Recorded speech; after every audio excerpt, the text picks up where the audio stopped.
esse assunto dos penduricários, ele é tão sensível, porque mostra, às vezes, essa diferença tão grande entre o que ganha o setor público, principalmente uma fatia pequena do setor público e o setor privado. Eu queria agora conversar sobre esse assunto com o professor de Economia de São Paulo, da Fundação Getúlio Vargas, Joelson Sampaio. Oi, professor, seja muito bem-vindo ao Poder Expresso. Professor, com esses vetos feitos ali pelo presidente Lula, em que ele derruba alguns penduricários, ele corrigiu ou não a distorção da lei aprovada pelo Congresso, na sua avaliação? Olá, Raquel. É uma boa pergunta. Os vetos colocados pelo presidente Lula, eles vão numa direção correta. Então, eles buscam ali trazer duas coisas importantes, né? Primeiro, respeitar o teto constitucional e o segundo, dar um sinal de credibilidade para o mercado no sentido de um governo que já tem dificuldades de fechar as contas e a questão da dívida pública, orçamento e a política fiscal bem frágeis, ele dá um sinal de, pelo menos, há ali uma expectativa de certo controle por parte dos gastos com funcionalismo público. Mas ele não resolve, não elimina as distorções que existem ainda. E certamente há aí um grande percurso a ser percorrido para você conseguir equalizar melhor a carreira e também a remuneração dos servidores públicos, dado e as restrições, né, e o cenário, principalmente fiscal do Brasil. Não, eu pergunto isso porque o presidente ele manteve o reajuste dos servidores, né? Ele derrubou só o que era mais escandaloso, vamos colocar assim. Ao manter o reajuste, ele mantém uma parte do problema na sua avaliação ou não, professor? Certamente sim, porque quando nós olhamos as contas públicas, né, nós temos aí um resultado bastante adverso em termos de política fiscal para o governo. Então, de novo, quando ele coloca ali um limite, né, do teto constitucional, ele dá um sinal de, olha, há uma certa preocupação em respeitar pelo menos o limite. Mas, ao mesmo tempo, ele agrada também os servidores, trazendo aí o reajuste que é devido, enfim, ninguém está questionando isso, para 2026.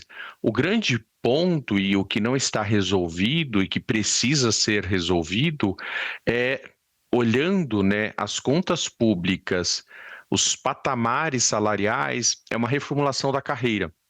Inclusive, esse projeto de lei traz alguns ajustes, algumas melhorias, mas muito pontuais. Então, no final do dia, não ataca o principal problema ainda, que são carreiras, né, que já têm um patamar muito elevado, uma rigidez do setor público para algumas áreas que não precisariam, inclusive, e isso acaba trazendo ali um gargalo orçamentário ao longo do tempo, e isso não foi resolvido. Então, o presidente Lula continua com esse desafio para frente, né, para ser encaminhado, porque no final do dia há um desgaste, há também uma certa incerteza em relação às contas públicas do Brasil, principalmente para os próximos anos. Professora, a nossa repórter estava dizendo que o Congresso hoje ele tem maioria para derrubar o veto do presidente e isso tem sido até recorrente. Mas que talvez os deputados e senadores tenham alguma dificuldade de entrar num tema tão impopular por ser ano de eleições. A gente sabe que eles podem ali fazer alguma mudança. De todos os penduricários que foram colocados, qual que o senhor considera o mais danoso para as contas públicas e o mais absurdo do ponto de vista da sociedade brasileira? Quando nós olhamos ali, enfim, todos esses mecanismos de remuneração, né, que são os penduricários, eles acabam trazendo, no final do dia, um ganho de remuneração para escapar da regra. Então, no final, todos eles são ruins do ponto de vista de respeito ali à regra. Acaba sendo um drible, né? para estourar ali o teto constitucional e trazer um ganho financeiro para os funcionários públicos.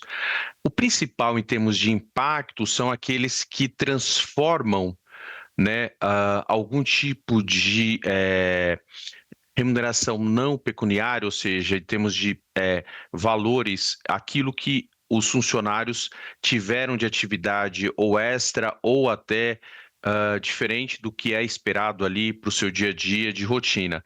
Então, esse foi um avanço no sentido de ser barrado para que não transformasse essas atividades em valores monetários, porque isso acaba trazendo muito impacto no final do dia quando você soma, né, todas essas atividades que são executadas, atividades de auditoria, outras atividades extras que são eventualmente solicitadas e que no final do dia, como em todo lugar, né, ou quase todo lugar, você tem ali uma compensação por banco de horas e tudo mais, mas aqui, no caso, viraria uma remuneração pecuniária em valores monetários. Isso acaba pressionando bastante, foi vetado.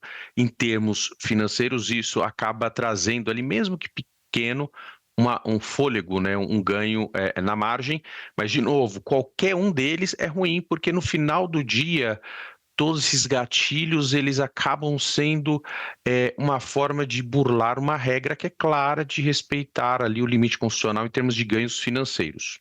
É um drible à Constituição, você está corretíssimo. Quero agradecer muito ao professor de Economia da Fundação Getúlio Vargas, professor Joelson Sampaio. Professor, muito obrigada aqui na sua participação no Poder Expresso. Uma boa tarde, até a próxima.